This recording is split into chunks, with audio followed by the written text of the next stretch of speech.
Hello and welcome to OurTime. What's your favourite flower? Well, I must admit mine are orchids and cyclamens. But now it's not the season for orchids, but in order for flowers like this, you have to start early. And here to explain more is Trevor Gerard, who is the Publicity and Education Officer from the Orchid Club of South Australia. Hello. Hello, Malcolm. Good to see you again. It's been quite a while since we last talked about orchids. It has about 3 years, I believe. There you go. Now tell me, we know this is not the time to get the blooms, these lovely blooms from Cymbidium orchids, but if you don't do the preparation at this time of the year, you don't get the blooms in spring. That's right. The Cymbidiums we saw at the Royal Show, they're finishing now, and the Australian natives will start flowering. But to get the new ones up again next year, you need to start repotting. Well, this year, in fact, you'd need to repot now. Yeah, repot this year in February for flowers next year. Yep. And then start fertilising. So when you repot a Cymbidium orchid, let's just talk about them for a minute. So you've got that lovely bulb, and then you end up with pots that are just so jam-packed full and they don't look like they'll ever grow again. What do you do? Go to a bigger pot. Oh, okay. But should you separate them at some point? You can do. When you've run out of very large pots, you can start splitting them. But don't make the mistake of splitting them too small, or you wait for 2 or 3 years for flowers. What do you mean splitting them too small? Always leave at least 3 back bulbs on, right, with the green bits, 3 little bulbs, and just separate the ones out the middle that you don't need. So those bulbs that have flowered, will they ever flower again? They can do. They call them back bulbs, and if you want, and you've got them spare, you can put them in a bit of bark in the growing mix, and they can actually strike again and start all over again. Right. So the important thing about repotting orchids is to use the right mix, because they don't want to be in soil, do they? The roots sort of need to go down amongst a very porous material. Yep. So that it's sort of like blotting paper, the roots, aren't they? Yes, they are. A lot of people make the mistake of using soil, just like a potting mix, and there's some bagged stuff that we don't recommend at all. We use composted pine bark because they're epiphytes, they grow on trees, so we try to... Well, they do, don't they? We try to emulate their growing conditions. So what's the ideal place to put your orchid pot? Depending on what you grow. If we're talking Cymbidiums, 50% shade most of the year, and around Christmas time when it's really hot, about another 50% to give 75% shade should be enough. So they really need to be in real shade? Yeah, no, you need a fair bit of light. Oh, they still need light? Yeah, 50% shade. So is still under light. trees, is that a good, it's sort of a reasonable canopy during the summertime? Deciduous tree is great because in winter time you're getting enough light because it's dropped its leaves. Right. Springtime it comes back just before the heat, and it gives the shade. So do the pots need to be elevated, or can they just sit on the ground? It's best to have them elevated. Snails and slugs and other insects will come and eat the tips of the roots that's coming through the pot. Oh, and they'll also climb up and eat the flower buds. They certainly will. I've lost a few that way too. No doubt. So how many people are growing them in the Orchid Club here in South Australia? And of course there are orchid clubs in Victoria. There's several. Just Google and you'll find an orchid club somewhere that will be close to what you're looking for and the type of orchid you're looking for. But again, we're talking about Cymbidiums at the moment. So how do you sort of decide? Is it just a matter of looking at an orchid saying, oh, I want one of those? Or are there sort of easy start ones? Most people would buy a Cymbidium first up. We just sold lots at the Royal Show. When they're in flower? In flower. Right. So we give them the... So that's sort of in September? Oh, they'll flower right through the year. Oh, will they? Yep. I've Depending never on been the breeding. that lucky. See, the Australian Cymbidiums, there's 3 in Queensland. Right. They'll start flowering about now. But they're only tiny little flowers. Right. So you can have them right through January. Then the early standards ones will start coming up. Right. So the big ones we see now, the big round ones, around August, September, you need to start working on them now. Okay, feeding. What do you need to feed them? Do you need to feed them, or are they sort of self-feeding with what is coming from the sky or your watering can? In the wild, that's what they get. whatever they can. But in cultivation, we use fertilisers, different ones. We prefer liquid ones, organic, and they work really well.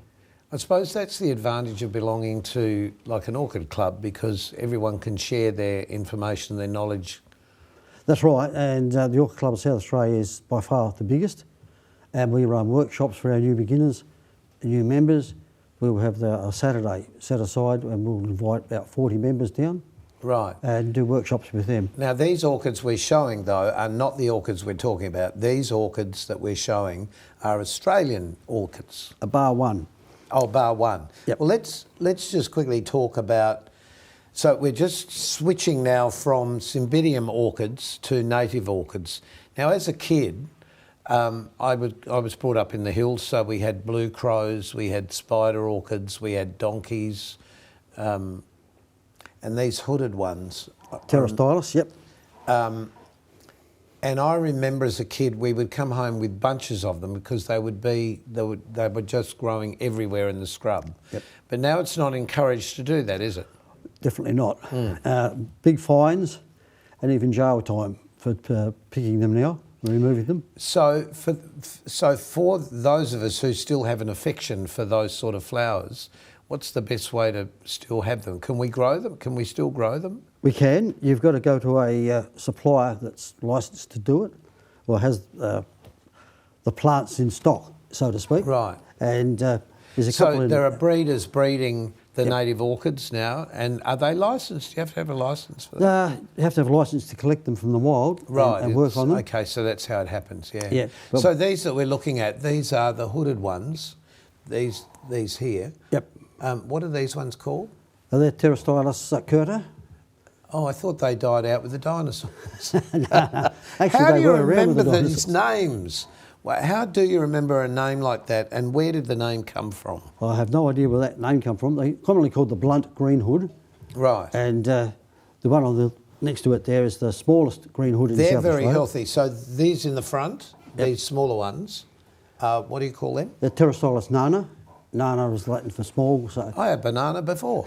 I'll just push these over so you can actually see in. So they're a very small base, these orchids. So these are definitely in soil because they would normally grow in soil, but it's, is that me shaking or is that the orchids dancing by themselves? So what sort of soil would these require? We usually use 50% river sand and then just a standard potting mix mixed together. The river sand is what, to help them drain better? Yep. Open up the mix. Yeah, no, I understand. And they hold water quite well. They wait for the autumn rains to come up. They're little tiny tubers, about the size of a pea, look like a potato.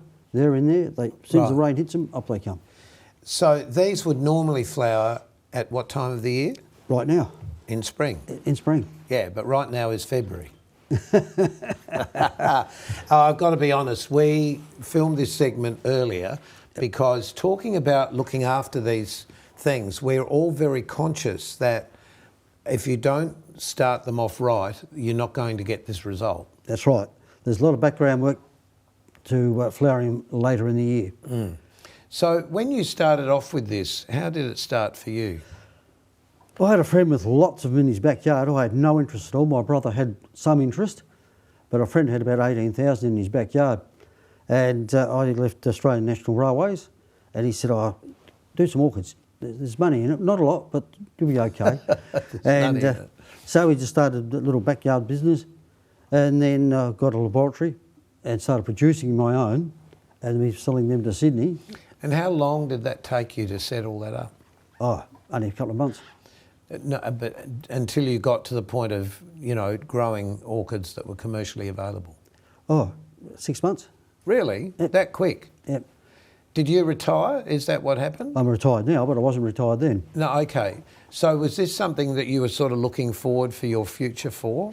No, I had no interest at one stage, and then I was talked into it, and my brother had done some, so let's just do a few. And we went to a chap who kindly donated all the stuff that he didn't want. Right. And we got 1,300 Cymbidium plants out of what he donated. Good gracious. What, all different colours or? Yeah, quite a few colours, yep. And they're all ex-cut flower stock. that he was replacing, evolving all the time. Right. He said, well, I'm going to dump these anyway. If you want them, come and get them. I'm going to dump them anyway. He could have dumped them in my direction. I would have been interested. Yeah, but we've done quite well out of that. They flowered, well, 3/4 of them flowered next year. Right. Even though we'd done it probably the wrong time, repotted right through the heat of summer. Oh, right. Yes, well, I could understand that would be a problem. But we've done well. Well, just hold that thought for a moment and we'll be back in a tick to talk a little bit more about orchids with Trevor.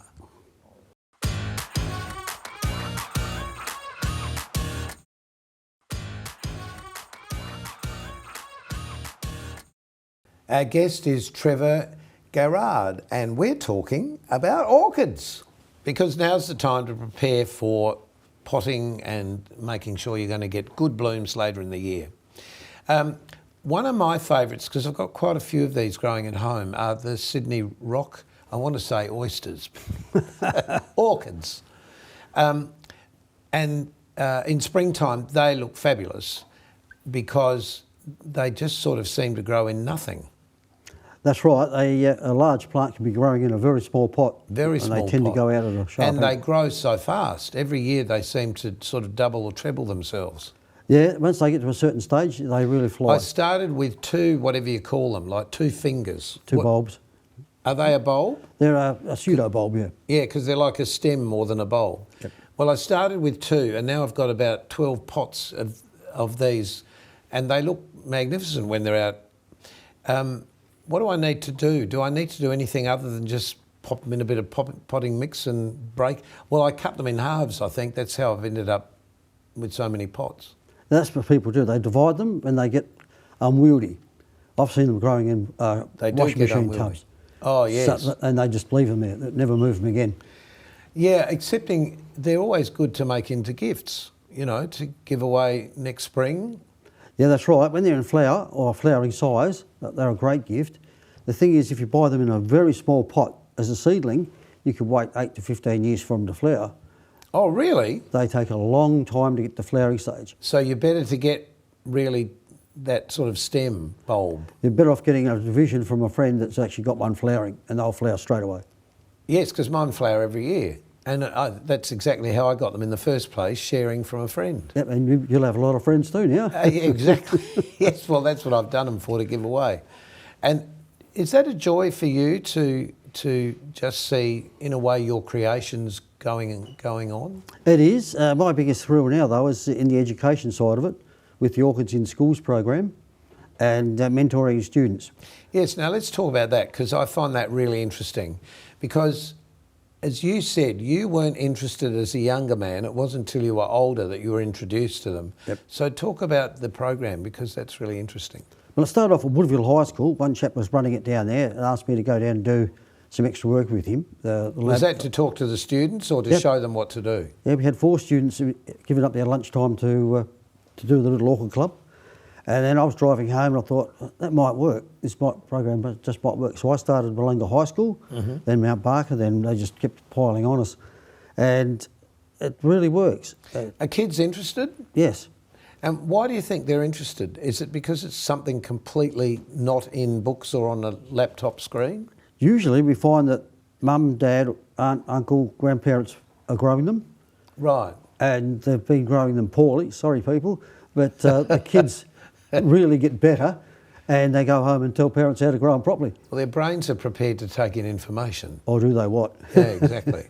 So they're like the roots of the orchid, blotting paper for information. Yeah, they certainly are. And we've got quite a few kids doing it. We've been doing it for 10 years now. So we've got lots of kids that come back to the show where I just about live there this year again. The Royal Show, yeah. That was last year. And ex-students in their 20s now come back and see me. Well, talking about the show last year, what's interesting about that was there were bumper numbers of people going through the door, and you would have talked to a lot of people, obviously, I suppose, all day. Because when people walk past and you see the colour of the Cymbidiums, but then you see these and you think, oh, they either bring back a childhood memory if you were lucky enough to live somewhere that these grew. We haven't talked about this one, by the way. This is a really unusual orchid which I didn't recognise at all, mainly because it doesn't grow normally and naturally here in South Australia. That's a Southern European one, Serapios neglecta. Oh, really? And Couldn't it just be called Tom? could be. Well, that would have been a lot easier. I'll get my hand out the way so you can actually see. The thing about orchids are they can be sort of, you can walk past them without really noticing them, but when you actually look into them, when you look into the throat of the orchid there, you can see there's a lot more going on. Oh yeah. We take the students out to places like Morialta or Dinga Scrub, and we really push the environmental conservation angle too, and tell the kids, especially the 8-year-olds from Malunga High Primary School, Don't pick them. they tell them not to pick them and say, you know, you're the guardians. We've been doing it. We're getting old now. We're getting arthritis. We can't bend down and take the photos we used to. So it's your job now. So with native orchids, though, isn't there a sort of a symbiosis of something in the soil? Yep. What is it? Tell me. It's a mycorrhizal fungus association. A fungus, yeah. Yep. Some don't need it. Pterostylis curta will grow quite easily without much. Right. And there's other ones that are fungus dependent. You just cannot grow them. So the fungus feeds them? Is that what happens? Yeah, the fungus breaks down leaf litter, other bits and pieces into sugars, and they feed off the sugars. Right.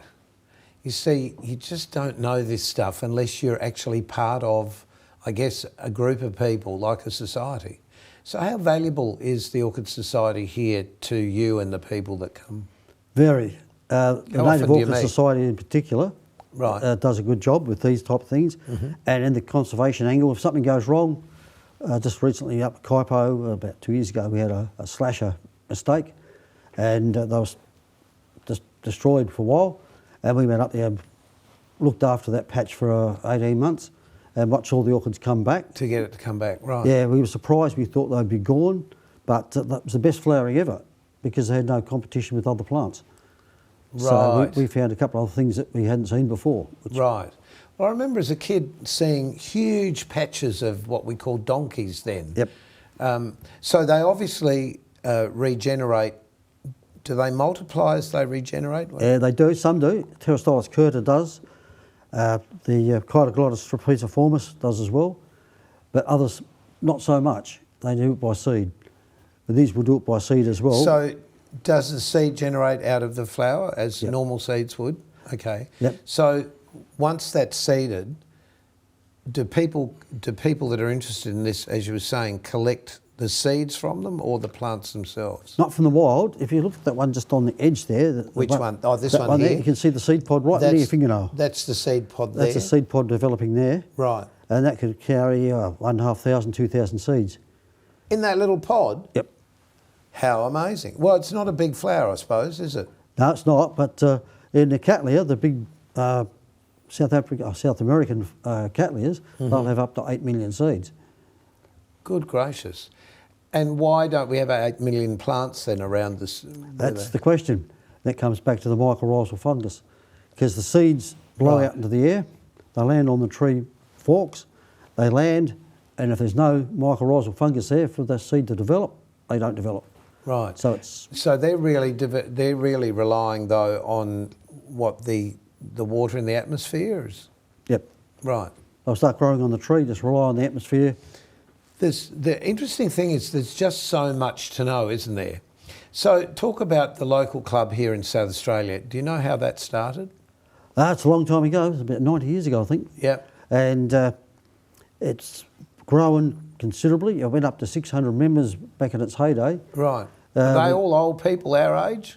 No, they're not now. With the Orchids in Schools program and younger people joining in, they're... And that's getting like a whole family involved, I suppose, Yep. if parents have got some orchids. So we're back to over 400 members now in the Orchid Club of South Australia. There are 4 or 5 other clubs smaller. Right.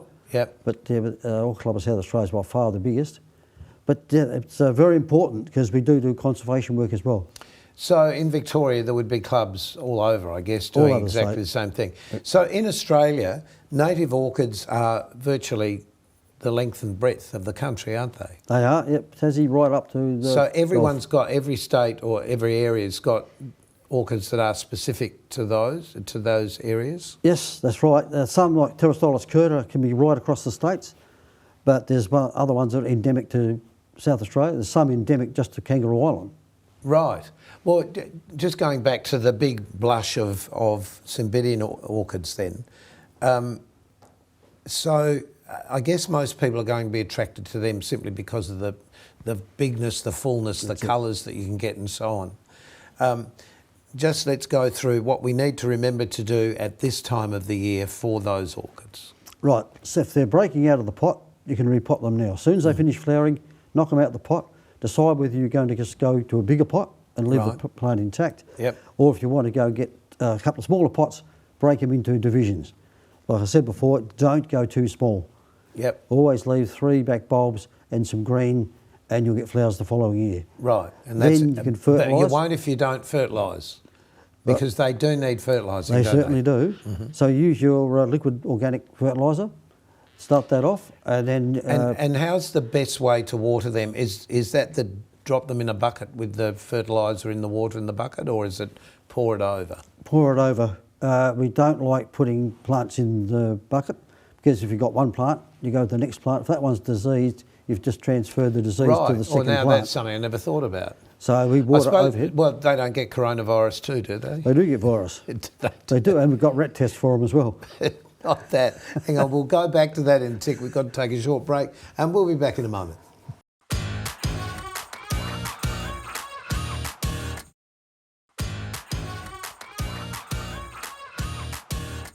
Trevor Gerard is with us, and we've been talking orchids, and we've just been talking about dividing the pots. So we're doing this after they flower, virtually in summertime almost. Yeah, most of them will be in the hot seasons. And the way to initiate the spikes again, I've been doing this at the Royal Show day after day. People ask, we don't get flowers. You've got to give them enough light. So put them in good light so you get lime green leaves. And all through December, go out and mist them. Just mist over the leaves to get the leaf temperature down. And you'll find you'll get flowers that way. Oh, really? Yep. I must do that with mine.